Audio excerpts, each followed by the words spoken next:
Okay, so now I'm going to do the review.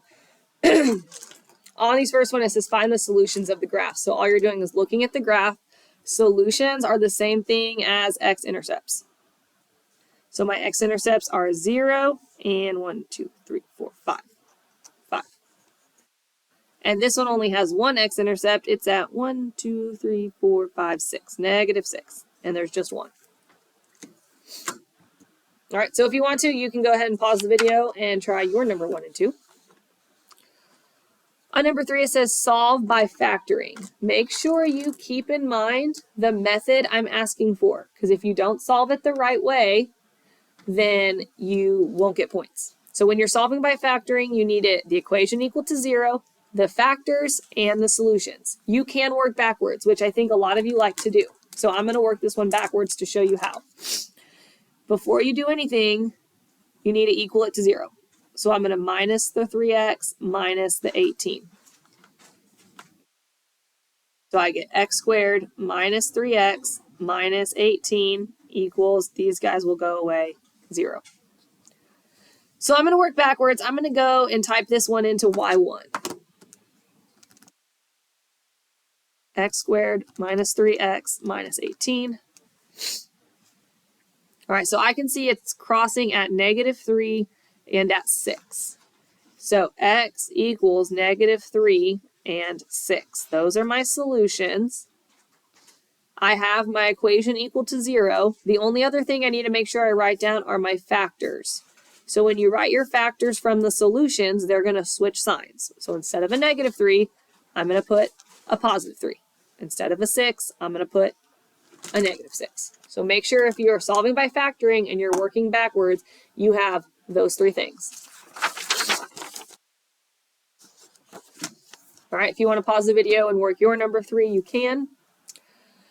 On number 6, it says use the table to determine the real solutions of the equation f of x equals 0. You may need to use the calculator to find all the solutions. All right, so on this one, we're looking for when the y is 0.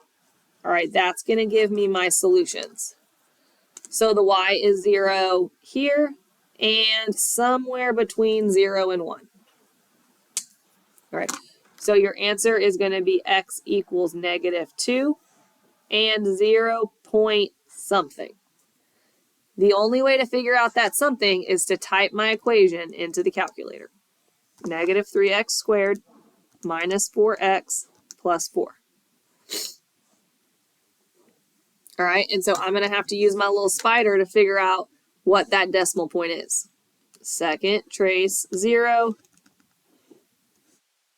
All right, move it on the left side, enter. Right side, enter. And then enter for the guess. So 0.66 repeating. So the only way to figure out that one is using the calculator. But from the table, you should know that you should get something between 0 and 1. All right, pause the video. Try your number 6. On problem number 12, it says determine the discriminant of x squared plus 10 equals 2x. And use that to determine the number and type of solutions. So I'm going to get this equal to 0. X squared minus 2x plus 10 equals 0.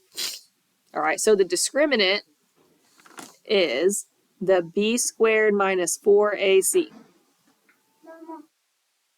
What's up, buddy? So are you done? Not yet, but I'll be done soon. I'm done. It doesn't. It's not very long. Okay. So when you think I watch the TV? Mm-hmm. Here, do you want my phone? I watch the TV because I love Daddy's first. Okay. Well, give me a second. Let me finish. Okay.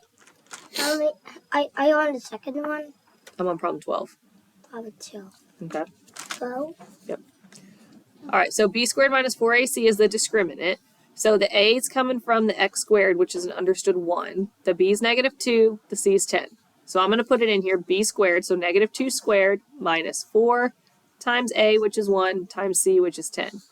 Make sure you're using parentheses when you're typing this in. If you don't use parentheses, it's going to give you the wrong answer. All right, so it gives me my discriminant is -36. All right, so -36. So that means that I have two imaginary solutions. All right, so discriminant's negative 36. That means I have two imaginary solutions.